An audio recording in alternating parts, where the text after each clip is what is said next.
Ladies and gentlemen, boys and girls, children of all ages, welcome back, welcome back, welcome back. One last time for this week. It is week 2, but it is season 3 for Quick Takes. Back one more time, and we are back because so is Monday Night Football. Back with a doubleheader. Back first, actually, out in Houston, Texas. Then we move to the main event in the later stages. But first, thank you everybody for showing love to all the recent videos for Quick Takes, Jump Off, Football Frenzy. You already know what it is. If you haven't shown love yet, please do so. Go back and do all that. If you have not followed us on other platforms like Instagram, I used to post more there, but we might go back to it depending on the traffic there. If you want to go on Twitter, that's probably where I speak the most, probably because it's the easiest to like let your thoughts out. But yeah, let's move into the two matchups at hand today. First off, we are kicking off, like I said, in Houston, Texas, between the Texans hosting another South opponent, but this time in the NFC or from the NFC. It is Baker Mayfield and his Tampa Bay Buccaneers traveling there to take on Texans with CJ Stroud. And in this one, gotta roll with the Bucs. I know Texans are at home. It should be kind of like a builder for them, but I don't know. That offensive line still does not give me enough. I don't know what to call it.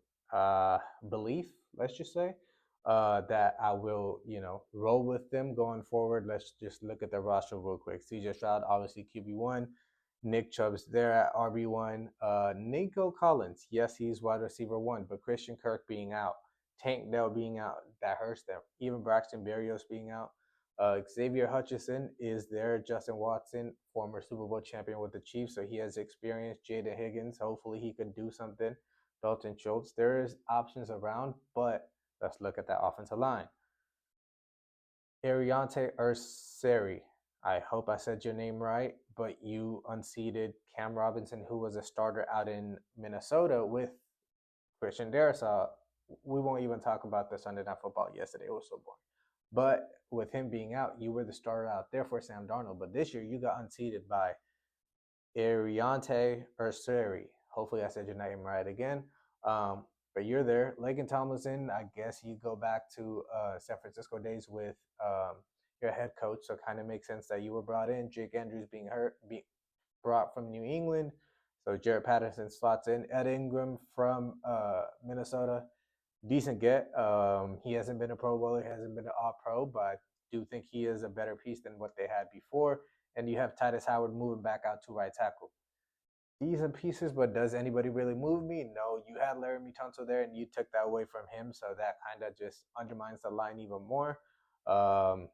Yeah, the line doesn't, like overwhelm me or underwhelm me. It's right there, so it has to show like, hey, let's gel, and maybe something could be done with that O-line. Maybe they come up towards the later end of the season, but so far somebody needs to stand out. Defensively, you have two bookends in Daniel Hunter, Will Anderson. You got Mario Edwards and Sheldon Rankins on the inside. The linebacker core is sweet. The defense is there. I mean, last week, let's look at the numbers against the Rams. Held the Rams to just slightly under 300 yards, 224 yards passing, only 72 yards rushing, 5.2 yards per play, 18 first downs, 7 of 13 third down. That's unacceptable. Where your offense was 2 of 9, that's just horrendous, really. 3 sacks allowed, 3 sacks taken, so kind of evened out there. 11 penalties, that's gonna hurt you. 31 minutes of time of possession on the road, so that's solid as well. Throwing a pick and a fumble, you kind of cost yourself a game right there. It was only a 5-point game, 14-9. You could have had that one, but kind of like with the Chiefs this week, hey, if you don't go with it, you're gonna go against it, and that's what it kind of looks like for you guys. All of that just to say, hey, Tampa Bay Buccaneers, they got experience on their side. They have a quarterback who's comfortable with his offensive line, an offensive line that's underrated. Yes, it does look like. Let me double check. It does look like Tristan Wirfs is going to be out of this game. Unfortunate. Graham Barton's moving out from left guard. You have Mike Jordan to kind of suscitate there. Ben Redson on the inside. Cody Mock. Luke Gedeke just got his extension. Um, and then the weapons. Mike Evans. I told you guys last week what Emeka Ibuka was going to be. He's putting his tape out there. Actually, love this wide receiver core, even tight end group, pass catching group, even running back going up against this secondary, young secondary with Derek Stingley on one side. I mean, this matchups all around Kamari Lassiter against Ibuka, Stingley against Mike Evans. I mean, all around the pitch field, all around the field. There are matchups that's going to be really fun to watch. It could be a fun matchup. Hopefully not a 9-14, but if it's like a 35-33, it's gonna set us up well for what we are gonna get into. Like I said, we are rolling with the Bucs in this one. Why?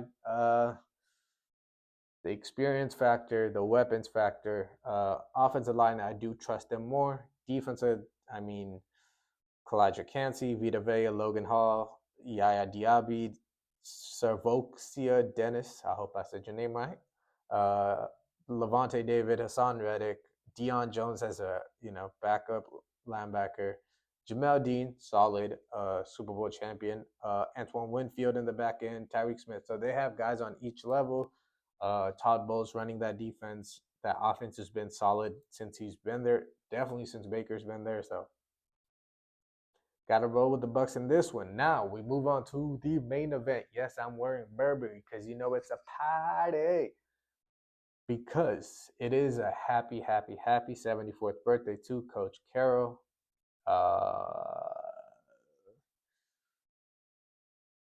Do I want to be realistic? Do I want to get emotional? You know what? We're going to get emotional. Screw getting realistic. Today, it's Monday. It's Coach's birthday. Guess what? It also is. It is the home opener. Boys, we are going to have to win this one. It's just like, I don't care what it takes. I don't care what we have to do. We just have to win this. Division's already kind of, hey, hey, hey. Chiefs are 0-2. Broncos just lost yesterday by a field goal at the end, 29-28. So they're 1-1, depending on their mentality, how they bounce back from that. And the Chargers, that's where we're at today against Jim Harbaugh. What better way? Who's better than us, bro? Who's better than us? We're 1-0 too, undefeated, brand new season. QB1 Geno Smith, first time around. Ain't nobody beat us with him yet. We're undefeated with him. So why the hell not? On Coach's birthday, why not us? It's always us against the world. That's our mantra. That's the Raiders' mantra. It's us against the world. Why not us? Tell me. Condor. 5-piece. Trey Pipkins. Why not? Getting Coons back. He's going to help out against Joe Walt. Why not? I mean, going back, throughout history, if you look at it, hey, who has the national championships? Ships with the S. Who didn't have to run away from the NCAA? That would be our coach. Who has the actual Super Bowl? Not just getting to there against his brother, but actually there multiple times. Won one almost right there if he just ran the ball, I guess. Two, that still hurts. If he just gave the rock to, Sean at the 1-yard line. But this time around, it's going to be us. 5-4, Coach Carroll against Harbaugh in the NFL. Yes, he is 2-1 against him out there in the college ranks, but this ain't college football, especially not old school college football. This is the NFL. This is where the grown men play. This one, our boys are going to come out. Our fan base is going to come out. Vegas is going to be rocking because it's not just going to be Vegas this time. The Raider Nation is going to be out. And we'll see what happens. Talk about being realistic. I mean, let's look at the Chargers real quick. That offensive line. I mean, other than Joe Alt, I'm gonna keep saying it. There were a lot of holding calls that were just given out uh, for the Chargers. I'm looking at you, Zion Johnson. And I do trust our trenches. I think our defensive line's healthier, which gives me that confidence that the back end doesn't have to worry about it too long. Yes, Keenan Allen. Yes, Quinn Johnson possibly. Hey, was it a fluke? Is it going to be like carried on throughout the season? We'll see. There is Lad McConkey. He's gonna be a handful. But Keenan Allen and him are going to be handfuls. So PG is going to be a long day for you too, possibly. But hey, like it was last week, why did we come out? We could have kind of laid it down. We were down at the half. Guess what we did? We shut it down in the second half. Came out firing defensively. That kind of energized our offense. Had that play with DT down the right with a Carlton Davis, Super Bowl champion, experienced corner, Pro Bowler from formerly of Tampa Bay that we mentioned earlier from the first game. So yeah, there is offensive pieces for us as well. I feel like it just kind of comes down to the offensive line. They're blocking. If we can kind of control the rock, because that's what they want to do. They want to play physical. They want to run the ball. They want to control the clock. And then from that, they want to build around Justin Herbert and his throw. Greg Roman going out of his skin to kind of throw on any down, being a pass first team out of nowhere. Like Coach Carroll said, it is kind of he's just trying to mask stuff because we know what Jim Harbaugh wants to do. We saw what he wants to do, whether it's Michigan, whether it's San Francisco, Stanford, whatever the case may be. He wants to play physical and he wants to run the rock. And he's not going to get away from it. So, boys, we're going to have to stop the rock at the line of scrimmage. Omarion Hampton, Najee Harris, back in LA, back in that California sunshine. We'll see what he does, but we're going to have to stop him too. And yeah, we go on from there. It is Coach's birthday. Like I said, like Coach Prime famously once said, look good, feel good, you play good, they pay good. I look good.